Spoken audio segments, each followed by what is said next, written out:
morning, everyone. Thanks to American CLEANPOWER for this event, and thank you guys for attending. As Chris said, I'm Kyle Burak. I'm Vice President of Bila Solar. Bila Solar is a domestic module manufacturer, so wrapping up our domestic cell manufacturer right in front of me, domestic module manufacturer. We're based in Indianapolis, Indiana. We are shipping product. We've been manufacturing product here for a little over a year, so it's exciting to be here.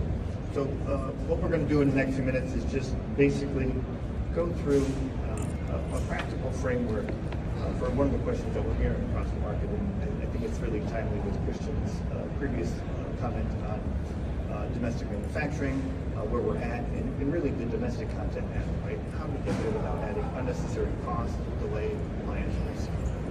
The answer is no longer simply, as we just heard, it's very ironic here, finding a domestic module. It's about choosing the right panel, the right configuration, documentation regarding the supply chain, so the project can qualify, right? So this is basically a field guide to get us through that.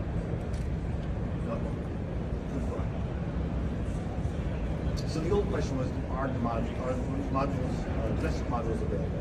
And yes, they are, right? But the better question now is, again, as we just heard, is what's that specific mix? How do we get there? How do we get to that 10% added, right? That mix may include domestic cells, domestic frames, compliant inputs with a lot of documentation that lenders, insurers, tax equity partners can provide. So this is really the market shift, right? Domestic content is no longer an all or nothing sourcing decision. It's a configurable strategy. For developers and EPCs, that flexibility matters because every project is different timeline, budget, supply chain, math, and financing structure.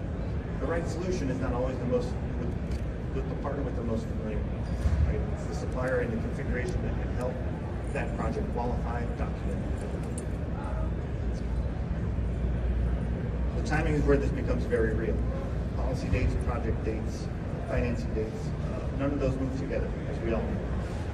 On the domestic content side, the threshold moves from what was 40% last year to what will be 55% next year. Currently in 2026, we're sitting at 50% domestic content. At the same time, we've got FIAC requirements adding yet a second test. Again, here in 2026, the supply chain must meet 40% FIAC-free threshold. That rises to 45% in 2027. So there are really two questions here that are happening all at once. First, does the project have enough domestic content to support the 10% adder? Second, does the company and its supply chain clear the FIAC requirements for that construction period? So the strategic move is not just to choose one percentage. Rather, we need to model a comprehensive strategy that incorporates domestic content, FIAC compliance, and a financing strategy together. So this is the practical part. What actually builds that domestic content stack? The stack is the combination of eligible domestic inputs that add up toward qualifications for that 10%. Solar cells are obviously the biggest lever on this slide.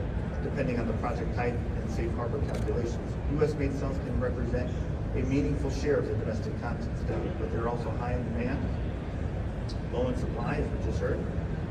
So developers and EPCs really need to plan early, understand allocation, and be prepared to secure supply appropriately. Frames are another important piece. Domestic steel or aluminum frames can add value to the stack while supporting documentation and reducing supply chain risk.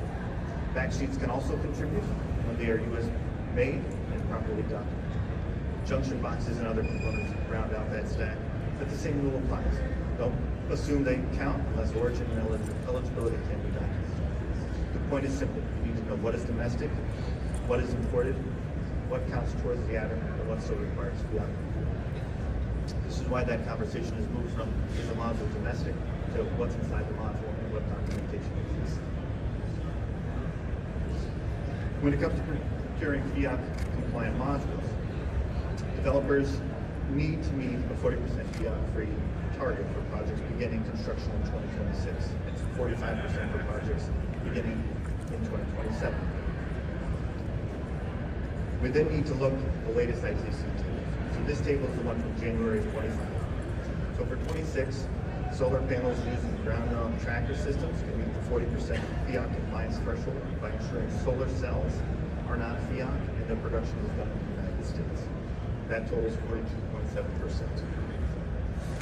Ground-mounted fixed-tilt systems and rooftop string systems can also supply using non-FEOC cells in the production of conventional power. However, for rooftop MLPE with microinverters, the solar cell is not enough.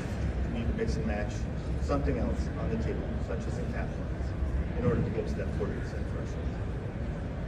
So how does this situation change for projects that begin construction after January of 27? How can those projects achieve 45% non-FEOC?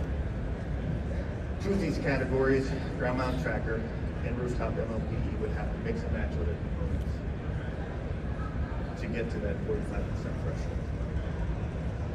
To achieve FEOC compliance in 26 and 27, using modules produced in U.S. factories, it's essential to have non-FEOC cells, plus potentially a few other components, depending upon the application.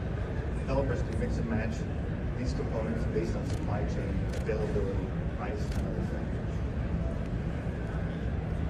In summary, domestic content success comes down to three moves: pick the right configuration, place it into the right project, plan early, and perform the documentation that stands up to due diligence.